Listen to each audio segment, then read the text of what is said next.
What's up guys? Today we're going to be showing you how super quick and easy it is to install SuperATV's Deluxe turn signal kit on this RZR Pro XP4. So let's get right to it. So the first thing we're going to do is come in here in the machine and we're going to remove our center storage compartment. Just like this. And remember, if you have your USB inside of here, you'll just want to push the grommet out and then remove your USB out of the hole. Then we're going to come right here to our front cup holders. Pick up on them and remove these as well. We'll just set those aside. Then we're going to head back to the rear and start removing our seats and some panels. We'll go ahead and slide our harnesses beside our seats. Then we'll reach right back in behind our seat. Stick your hand right through here and there's a little lever. Here's the lever right here on the back of the seat. You just tap that, it's going to let it flip down, and we remove our upper portion of the seat. The lower portion of the seat will just flip up. And you'll come right here to where your harness clips on to the frame. Unclip it. Same right here. Unclip it as well. And we already have our hardware loosened just for demonstration purposes, but you would want to go ahead and remove your harness from the factory mounting position. Let's take the harness and we'll just flip it into the bed for now. Get it out of the way. Slide this harness off to the side, and then we'll repeat the same steps for this seat. So now we're going to remove our rear firewall cover here. Let's go through and all of these twist knobs. We'll just untwist them. There'll be 4 on the top, and then the top portion will come right out.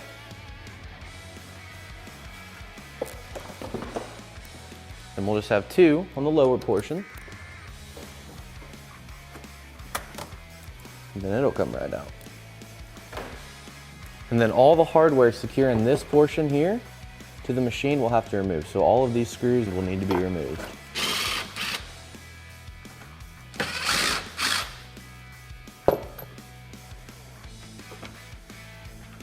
And then right here in the corner of the plastic, on this side, as well as that side, you'll have a push pin. You'll want to go ahead and remove that. Then grab your panel right here in the center. Pick up on it. You may have to move your harnesses out of the way a little bit. And then just remove it. Take our lower portion of our seats, flip them back up.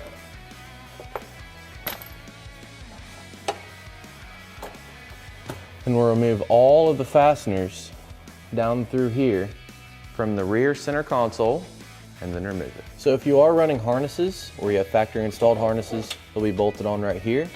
You want to make sure that you remove your hardware. Otherwise, the rear console will not slide past the head of the bolt. So then you'll just grab a hold of this portion right here, pick up on it, remove this. You'll be able to get a hold of your center console here.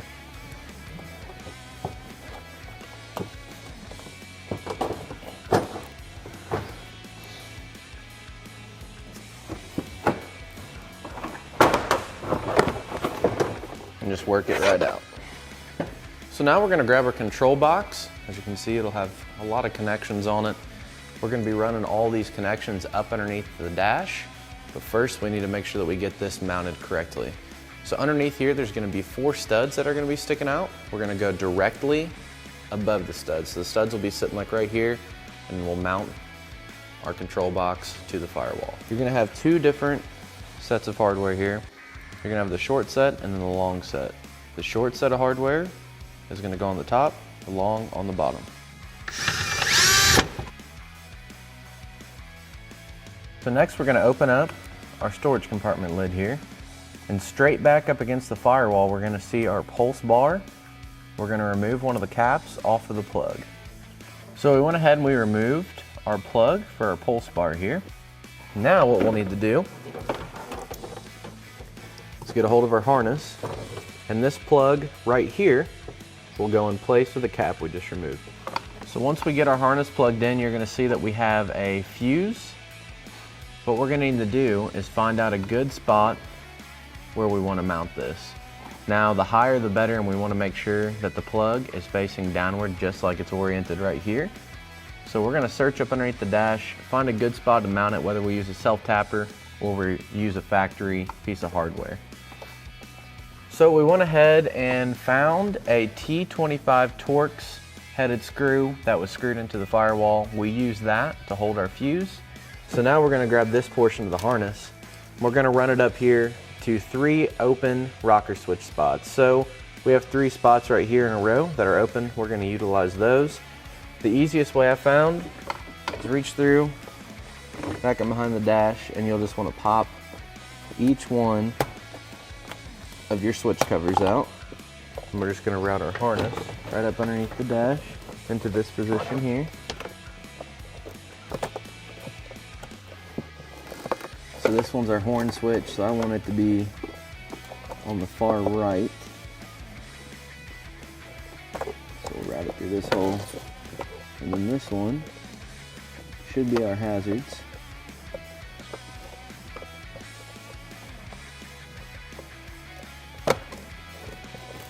And then the last one that we have is our actual turn signal. Then you're gonna notice that you have a yellow and green wire with 2 pins. We're gonna run these back and behind the dash over to our instrument cluster. So now we're over here on the driver's side. We're gonna go towards the center of the machine. We're gonna grab our fuse panel cover. As you can see here, it says INSTR UNSW 7.5 amp. So that's the one that we want to locate and find. So there should be 2 7.5 amps stacked on top of each other. And then on top you'll have a chassis relay and an SCM relay. That'll be 3 over. So I know that it is this one right here. Now it's in kind of a tight spot for me to get to it. So I'm gonna grab a small pair of needle nose pliers and pull that fuse out. It'll be this one right here, 7.5 amp fuse. So we'll set this aside. We'll go ahead and reach behind the cluster, unplug it, open up the plug, just kind of wiggle it apart, and just make sure you're being easy. You don't want to tear anything up.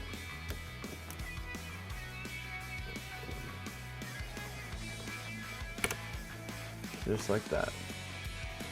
So looking on the back here, you're gonna have your top row, and it's gonna be filled in 1 through 5. And you're gonna have 6 and 7. They'll be kind of off by themselves a little bit. We're gonna wanna get the caps out of these 2 pins. There's 1, and that's 7. And then here's 6. Our green wire goes to pin 6. And as I take a small pick,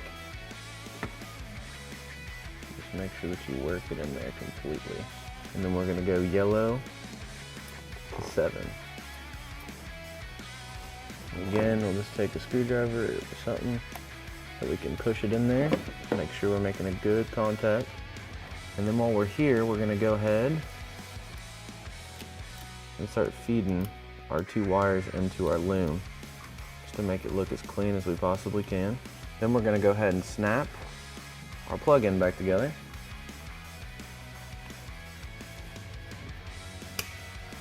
Just like that. We'll go ahead and reinstall it into the cluster. Make sure it makes a good connection there.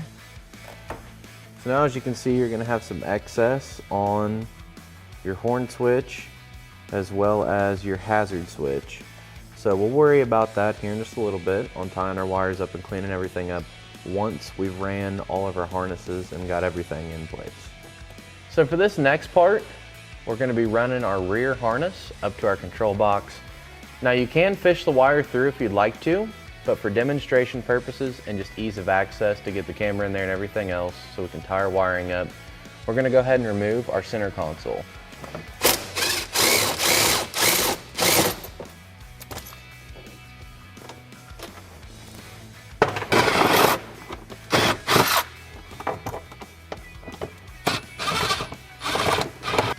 So then we'll just slide our shift boot up, remove this screw here.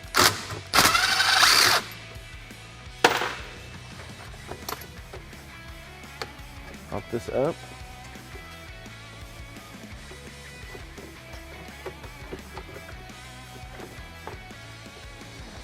Make sure that you unplug your 2 wires for your cigarette outlet here. Just like that. So once we have all our hardware removed out of our passenger side panel here, we'll go ahead and make sure that we have the 2 push pins that are up here underneath the dash. They're kind of hidden. You want to make sure you get those. And then we can just go ahead and remove this passenger side panel. Just have to kind of finagle it out a little bit. Just kind of pick up on it and work it out just like that. We can pull it out of the way. And then we'll be able to run our wiring from our control box all the way down through the tunnel here underneath the shifter, through where the rear console was, up around the motor and to the back. The biggest thing whenever you're running the wiring is to make sure it's going to be in a spot where it's not going to have, a bunch of heat on it, where it's not going to get pinched or anything like that. So now we're going to head back to the rear and show you where we made our connection. So right here is our factory connection right above the transmission. So we'll just go ahead and unhook it. And then we have our SuperATV harness. So what we will need to do is plug in on either side. Just plug it in here, make sure it snaps, and go right here on the factory harness.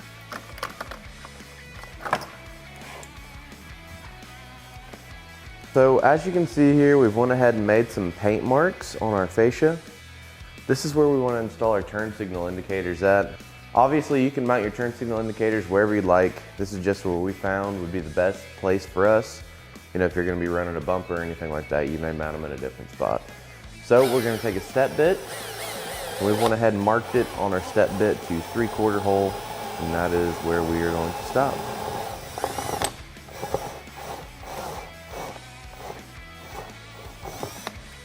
You want to take the rubber grommet off of the indicator. Just slide your harness through. Put the grommet into place in the plastic.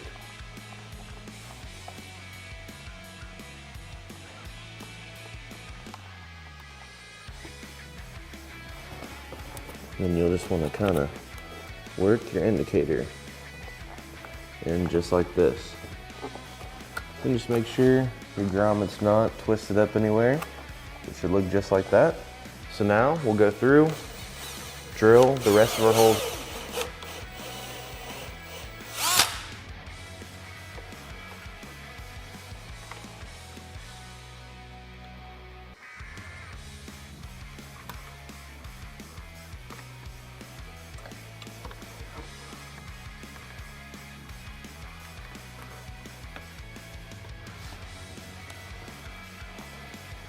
So next we're going to go ahead and remove our hood. Once we have the hood removed, remove this T40.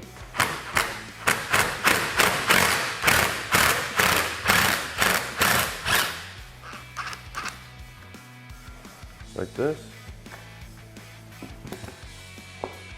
And then we're going to grab our horn.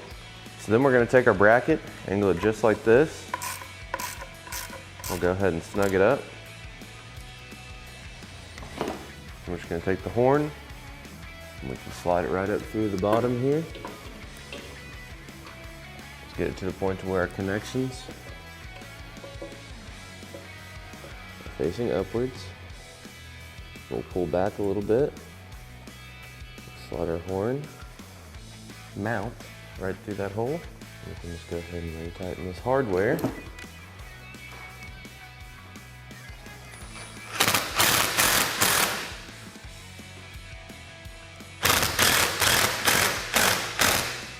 Make sure that both of our connections here for our horn are facing straight up. So now we're going to go ahead and grab our front harness and start running it through the grommet right next to where we mounted the control box at. So when you look on your harness here, you'll see left signal as well as right signal. Obviously, you just want to run those to the left side of the machine and also the right side of the machine. And then you have your horn wiring harness. So we're going to go ahead and start feeding all of our wires through. take this side, so you only have one connection that you have to feed through. And you'll just go right up underneath here, right next to your shock. You're gonna see there's a grommet. Go ahead and just feed the wiring harness right through that. Just like that. And we're gonna go through and we're gonna find the right side for this kit.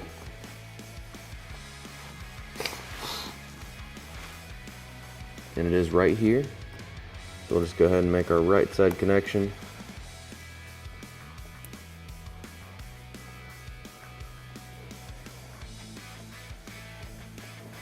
And again, like I said previously, we are going to go back through, tie all this wiring up and clean it up a little bit.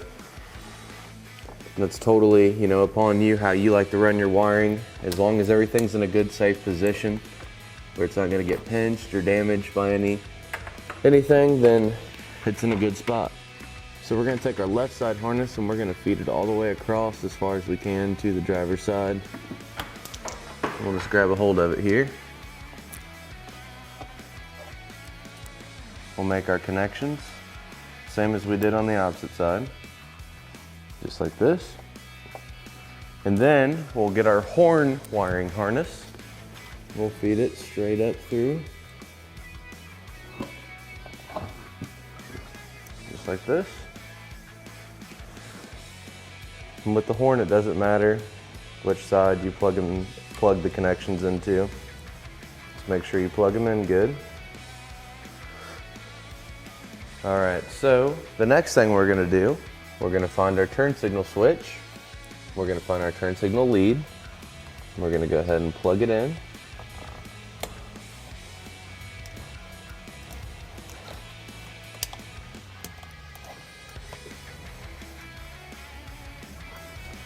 And then we gotta have our hazard switch.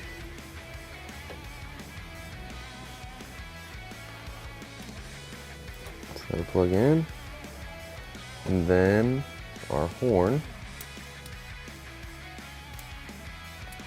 Then we'll go back over to our fuse panel, make sure we have our 7.5 amp fuse reinstalled. And then we'll want to make sure that we connect our front harness to our control box.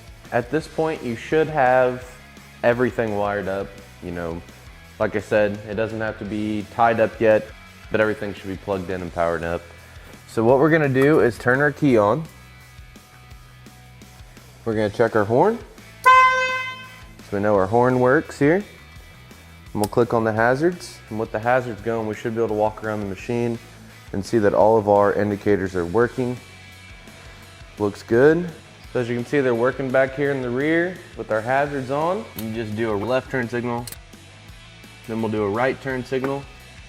It looks like everything's working nicely. So at this point, you should be able to go through, double check all your connections, make sure everything's good and tight, everything's ran exactly how you want it. We sent a ton of zip ties. We highly recommend that you zip tie everything up, you know, make it as clean as you possibly can. And then you just go through and, you know, do all the steps in reverse as far as removing the panels and everything. Get those all on there, and that's all there is to it. For more information on this turn signal kit or any of SuperATV's great products, feel free to give us a call at 855-743-3427 or check us out online at superatv.com. Thanks for watching, and we'll catch you next time.